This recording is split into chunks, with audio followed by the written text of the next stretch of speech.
In a small village, a poor young woman named Lily faced the biting cold of winter with resilience. With threadbare clothes and worn-out shoes, she braved the harsh weather to collect firewood from the nearby forest.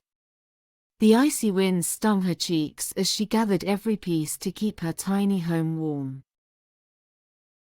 Each day, Lily undertook odd jobs in the village, earning meager wages to buy a loaf of bread and a few essentials. Her eyes reflected both determination and sorrow as she navigated the frigid streets, hoping for a better tomorrow. Despite the hardships, Lily shared her meager provisions with a stray dog she found shivering in the cold. In the darkest days of winter, her compassionate spirit warmed not only her humble dwelling but also the hearts of those who witnessed her silent struggle.